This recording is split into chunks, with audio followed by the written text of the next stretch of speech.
ಎಲ್ರಿಗೂ ನಮಸ್ಕಾರ. ಅನ್ನಕ್ಕೆ ದಿಢೀರಂತ ತಂಬುಳಿಯನ್ನು ಈ ಒಂದು ಪುಡಿ ಇದ್ದರೆ ಬೇಗನೆ ಮಾಡ್ಕೋಬೋದು. ಮೊದಲು ನಮ್ಮ ಚಾನಲ್ನ ಸಬ್ಸ್ಕ್ರೈಬ್ ಮಾಡ್ಕೊಂಡಿಲ್ಲ ಅಂದರೆ ಬೇಗ ಸಬ್ಸ್ಕ್ರೈಬ್ ಮಾಡ್ಕೊಳ್ಳಿ. ಕಡಿಮೆ ಸಮಯದಲ್ಲಿ ಮನೆಯಲ್ಲಿರೋ ಐಟಮ್ಸ್ನ ಯೂಸ್ ಮಾಡಿಕೊಂಡು ಹೇಗೆ ಮಾಡೋದು ಅಂತ ಒಮ್ಮೆ ನೋಡೋಣ. ಮೊದಲಿಗೆ ಬ್ಯಾಡಗಿ ಮೆಣಸಿನ್ಕಾಯಿ 4, 1 ಟೇಬಲ್ ಸ್ಪೂನ್ ಜೀರಿಗೆ, 2 ಟೇಬಲ್ ಸ್ಪೂನ್ ಧನಿಯಾ, 1 ಟೀ ಸ್ಪೂನ್ ಸಾಸಿವೆ, 2 ಟೇಬಲ್ ಸ್ಪೂನ್ ಉದ್ದಿನಕಾಳು ಅಥವಾ ಬೇಳೆ, 1/4 ಟೀ ಸ್ಪೂನಷ್ಟು ಮೆಂತೆ, ಸ್ವಲ್ಪ ಎಣ್ಣೆ, ಕರಿಬೇವು, ಇಂಗು ಇಷ್ಟಿದ್ರೆ ಸಾಕು. ಮೊದಲನೇದಾಗಿ ಏನು ಮಾಡೋದು ಅಂದರೆ ಬಾಣಲಿಗೆ ಎಣ್ಣೆ, ಉದ್ದಿನಬೇಳೆನ ಹಾಕಿ ಅದು ಬಾಡ್ತಿದ್ದ ಹಾಗೆ ನಮ್ಮೆಲ್ಲ ಐಟಮನ್ನು ಒಂದೊಂದಾಗಿ ಸೇರಿಸ್ತಾ ಬರಬೇಕು. ಇದಕ್ಕೆ ಯಾವ ತರಕಾರಿಗೂ ಬೇಕಾಗಿಲ್ಲ. ಈ ಥರ ಸಿಂಪಲ್ಲಾಗಿ ಮನೆಯಲ್ಲಿರೋವಂಥ ಐಟಮ್ಸನ್ನು ಯೂಸ್ ಮಾಡಿಕೊಂಡು ತುಂಬ ರುಚಿಯಾಗಿರೋ ತಂಬುಳಿಯನ್ನು ಮಾಡ್ಬೋದು. ಉದ್ದಿನಬೇಳೆ ಹುರಿತಿದ್ದ ಹಾಗೆ ಅದಕ್ಕೆ ನಾವು ಅಳತೆ ಮಾಡಿಟ್ಕೊಂಡಂಥ 2 ಟೇಬಲ್ ಸ್ಪೂನ್ ಧನಿಯಾ, 1/4 ಟೀ ಸ್ಪೂನ್ ಮೆಂತೆ, 1 ಟೇಬಲ್ ಸ್ಪೂನಷ್ಟು ಜೀರಿಗೆ ಮತ್ತು ಬ್ಯಾಡಗಿ ಮೆಣಸಿನ್ಕಾಯಿ ರುಚಿಗೆ ಎಷ್ಟು ಬೇಕೋ ಅಷ್ಟನ್ನು ಖಾರಕ್ಕೆ ಯೂಸ್ ಮಾಡ್ಕೋಬೋದು.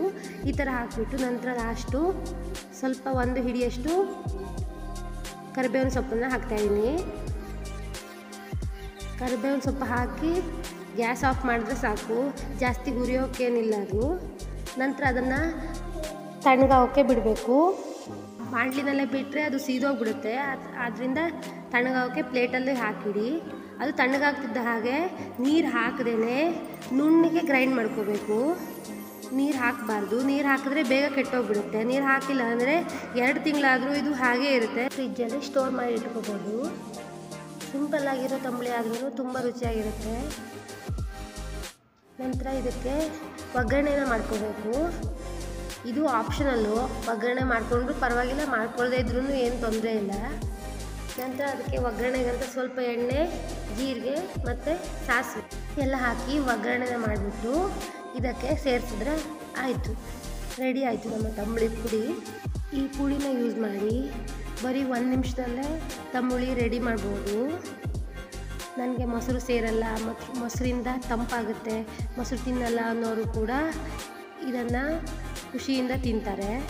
ನಂತರ ಇದಕ್ಕೆ 1 ಟೀ ಸ್ಪೂನಷ್ಟು ಇಂಗಿನ ಪೌಡ್ರನ್ನು ಹಾಕ್ತಾಯಿದ್ದೀನಿ ನಾನು.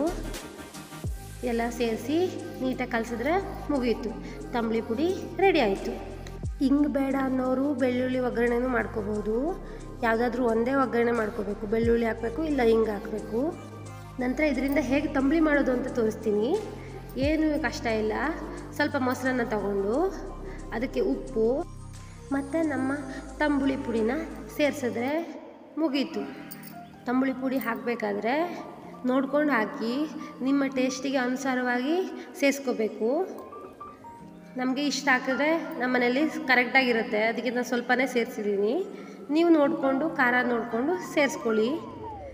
ಆಮೇಲೆ ಅದಕ್ಕೆ ಸ್ವಲ್ಪ ನೀರು ಕನ್ಸಿಸ್ಟೆನ್ಸಿನ ನೋಡಿಕೊಂಡು ಸೇರಿಸ್ಕೋಬೋದು. ಇನ್ಸ್ಟಂಟಾಗಿ ಮಾಡ್ಕೋಬೋದು. ಈ ಬಿಸಿಲಲ್ಲಿ ಅನ್ನಕ್ಕೆ ಈ ತಂಬುಳಿ ಹೇಳಿ ಮಾಡಿಸಿದಂಥದ್ದು. ಸಾಂಬಾರ್ಗಿಂತನೂ ತುಂಬ ಹಿತವಾಗಿರುತ್ತೆ. ಟೈಮ್ ಆಗೋಯ್ತು, ಅಡುಗೆ ಆಗಿಲ್ಲ ಇನ್ನೂ ಅಂತ ಅಂದ್ಕೊಳ್ಳೋ ಟೈಮಲ್ಲಿ ಇದು ತುಂಬಾ ಯೂಸ್ ಆಗುತ್ತೆ. ತುಂಬ ದಿನ ಈ ಪೌಡ್ರನ್ನ ಇಟ್ಕೊಳ್ಳೋ ಕಾರಣ ಯಾವಾಗ ಬೇಕಾದರೂ ಮಾಡ್ಕೋಬೋದು. ಒಮ್ಮೆ ಟ್ರೈ ಮಾಡಿ ಹೇಗಾಗಿದೆ ಅಂತ ಹೇಳಿ. Thank you.